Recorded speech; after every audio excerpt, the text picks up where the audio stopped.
नमस्कार। चलिए आज एक दिन पीछे चलते हैं। 26 फरवरी 2026। सोचिए, एक ऐसा दिन जब भारत में हजारों खबरें, ट्रेंड्स और बातें एक साथ चल रही थीं। लेकिन इस पूरे शोर के बीच देश का ध्यान असल में किस पर था? ये सवाल ना सुनने में बड़ा आसान लगता है, पर इसका जवाब भारत की उम्मीदों, चिंताओं और दिलचस्पी की पूरी कहानी बयां करता है। तो चलिए आज इसी डिजिटल भीड़ को थोड़ा साइड करके देखते हैं कि 26 फरवरी को भारत ने असल में क्या पढ़ा, क्या शेयर किया और किस पर सबसे ज्यादा चर्चा की। जरा स्क्रीन पर देखिए, ये है उस दिन का डिजिटल कोलाज। एक तरफ हैशटैग रश्मिका विजय वेडिंग का जश्न मन रहा है, तो दूसरी तरफ पीएम मोदी की इजराइल यात्रा पर सियासी बहस छिड़ी हुई है। कहीं हैशटैग गैलेक्सी S26 अल्ट्रा का क्रेज है, तो कहीं एक आम सरदार जी का वीडियो लोगों का दिल जीत रहा है। ये सिर्फ हैशटैग नहीं है, ये उस दिन के भारत की धड़कनें हैं। और इन धड़कनों को समझने की शुरुआत हम करते हैं टेक्नोलॉजी की दुनिया से। देखिए, अब टेक्नोलॉजी सिर्फ नए नए गैजेट्स तक ही सीमित नहीं रही, ये हमारे जीने का तरीका बदल रही है। और 26 फरवरी को दो बड़ी खबरें इसी बदलाव की कहानी कह रही थी। एक वो जो हमारे फोन को और सेफ बनाएगी, और दूसरी वो जिसका असर हमारी जेब पर पड़ सकता है।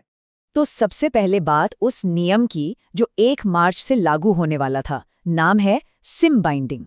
ये खबर ना जंगल की आग की तरह फैली, खासकर उन करोड़ों लोगों के लिए जो यूपीआई और बैंकिंग ऐप्स इस्तेमाल करते हैं। पर सवाल ये है कि आखिर ये सिम बाइंडिंग है क्या भला? इसको एकदम आसान भाषा में समझिए। ये आपके मोबाइल ऐप और आपके सिम कार्ड के बीच एक डिजिटल ताला है। मतलब अब तक क्या होता था, स्कैमर्स आपका ओटीपी चुराकर किसी दूसरे फोन पर आपका अकाउंट चला लेते थे। लेकिन सिम बाइंडिंग के बाद आपका ऐप सिर्फ और सिर्फ उसी फोन में चलेगा जिसमें आपका रजिस्टर्ड सिम कार्ड मौजूद है। ऑनलाइन फ्रॉड को रोकने के लिए ये एक बहुत बड़ा और बहुत जरूरी कदम है। और हाँ, जहां एक तरफ सिक्योरिटी की बात हो रही थी, वहीं दूसरी तरफ सपनों के नए गैजेट्स की भी चर्चा थी। 2026 की सबसे बड़ी tech fight Samsung Galaxy S26 Ultra और एप्पल आईफोन 17 प्रो के बीच। ट्रेंड्स बता रहे थे कि सैमसंग अपनी 6500 mAh की दमदार बैटरी और जबरदस्त पावर पर खेल रहा था, जबकि एप्पल का फोकस हमेशा की तरह अपने स्मूथ एक्सपीरियंस और प्रो लेवल कैमरा को और बेहतर बनाने पर था। ये सिर्फ दो फोन की लड़ाई नहीं थी, ये दो अलग अलग सोच की टक्कर थी। मैक्सिमम फीचर्स या फिर परफेक्ट एक्सपीरियंस। टेक्नोलॉजी की दुनिया का एक और सवाल जो सबके दिमाग में घूम रहा था, क्या एआई हमारी नौकरियां छीन लेगा? इसी बहस के बीच उद्योगपति आनंद महिंद्रा का एक पोस्ट वायरल हो गया। उन्होंने कहा, एआई रिप्लेसमेंट नहीं बल्कि को पायलट बनेगा। बात बहुत छोटी सी है, पर इसने लाखों लोगों को एक नई उम्मीद दी। ये एक ऐसा नजरिया था जो एआई को दुश्मन नहीं बल्कि एक मददगार के तौर पर दिखाता है, जो हमारे काम को आसान बनाएगा, उसे छीनेगा नहीं। तो टेक्नोलॉजी के भविष्य से निकलकर अब आते हैं देश के वर्तमान पर। वो खबरें जिन्होंने नेशनल डिबेट को एक शक्ल दी, वो खबरें जिनके बारे में चाय की टपरी से लेकर टीवी स्टूडियो तक हर जगह बातें हो रही थीं। उस दिन की सबसे बड़ी राजनीतिक सुर्खी भी प्रधानमंत्री मोदी की इजराइल यात्रा। एक तरफ सरकार ने इसे दोनों देशों के बीच मजबूत होते रिश्तों का प्रतीक बताया, तो वहीं दूसरी ओर कांग्रेस समेत कई विपक्षी दलों ने इस दौरे की टाइमिंग और फिलिस्तीन के मुद्दे पर भारत के पुराने स्टैंड को लेकर सवाल खड़े कर दिए। मतलब एक दौरे ने देश की विदेश नीति पर एक बड़ी बहस छेड़ दी। राजनीति से हटकर न्याय के गलियारों से भी एक बड़ी खबर आई। भारत के चीफ जस्टिस सूर्यकांत ने सुप्रीम कोर्ट की रजिस्ट्री यानी उसके एडमिनिस्ट्रेशन के काम करने के तरीके पर खुलकर अपनी नाराजगी जताई। उनका ये कहना कि पद छोड़ने से पहले इसे ठीक करना मेरा कर्तव्य है, ये दिखाता है कि वो सिस्टम के अंदर सुधार के लिए कितने सीरियस थे। ये एक संकेत था कि कोर्ट में पारदर्शिता और तेजी लाने के लिए बड़े बदलाव हो सकते हैं। इनके अलावा भी देश में बहुत कुछ हो रहा था। सीबीआई ने एक बैंक फ्रॉड केस में अनिल अंबानी के घर और दफ्तरों पर छापे मारे, जिससे कॉरपोरेट जगत में हलचल मच गई। उपराष्ट्रपति जगदीप धनखड़ की एक मजाकिया टिप्पणी वायरल हो गई, जिस पर सोशल मीडिया पर खूब मीम्स बने।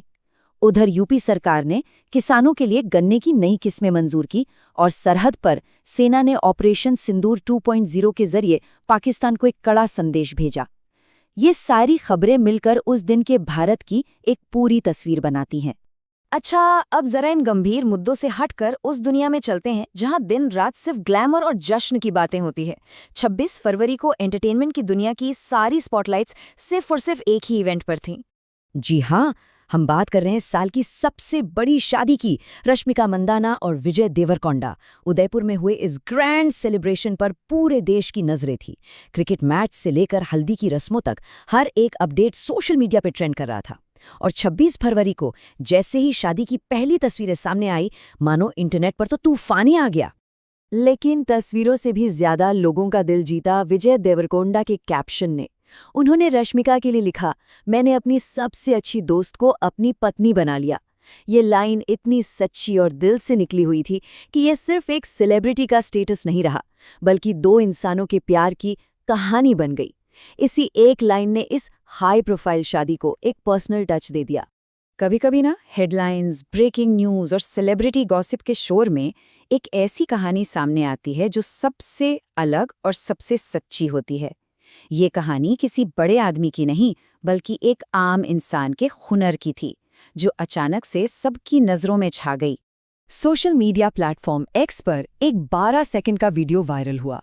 वीडियो में एक सिख सज्जन जो एक दुकान पर काम करते हैं, बिजली की रफ्तार से एक साड़ी को लपेटकर तैयार कर रहे थे। जिस काम में लोगों को मिनटों लगते हैं, वो उसे सेकंडों में कर रहे थे, और वो भी एकदम परफेक्शन के साथ। इस वीडियो में न कोई ड्रामा था, न कोई स्क्रिप्ट, बस था तो सिर्फ बेमिसाल हुनर। इस वीडियो को लाखों लोगों ने देखा, पर इसकी असली आत्मा छिपी थी इस पर आए कमेंट्स में। एक यूजर ने लिखा, एक मर्द घर चलाने के लिए क्या क्या नहीं करता। ये एक लाइन हजारों लोगों के दिल को छू गई, क्योंकि लोगों ने इसमें सिर्फ एक तेजी से काम करने वाला आदमी नहीं देखा, बल्कि उन्होंने मेहनत, लगन और अपने परिवार के लिए कुछ भी कर गुजरने का जज्बा देखा। इस एक वीडियो ने हमें याद दिलाया कि हीरो बनने के लिए किसी बड़े मंच की जरूरत नहीं होती। तो हमने टेक्नोलॉजी की दुनिया से लेकर राजनीति के गलियारों तक और सितारों की शादी से लेकर एक आम इंसान के हुनर तक का एक छोटा सा सफर तय किया। अब सवाल ये है कि 26 फरवरी का ये पूरा लेखा-जोखा हमें बताता क्या है? इस कभी ना खत्म होने वाली न्यूज़ फीड की दुनिया में कौन सी कहानी हमारे लिए असल में मायने रखती है? क्या वो जो हमारे भविष्य को सुरक्षित करे, जैसे सिम बाइंडिंग का नियम? या वो जो देश की दिशा तय करे, जैसे प्रधानमंत्री का दौरा? या फिर वो जो हमें सपनों की दुनिया में ले जाए, जैसे एक ग्रैंड वेडिंग? या शायद वो बस एक 12 सेकंड का वीडियो है जो हमें इंसानियत और मेहनत की कीमत याद दिलाता है? शायद हर कहानी जरूरी है, क्योंकि यही सब मिलकर तो इंडिया की असली कहानी बनती है।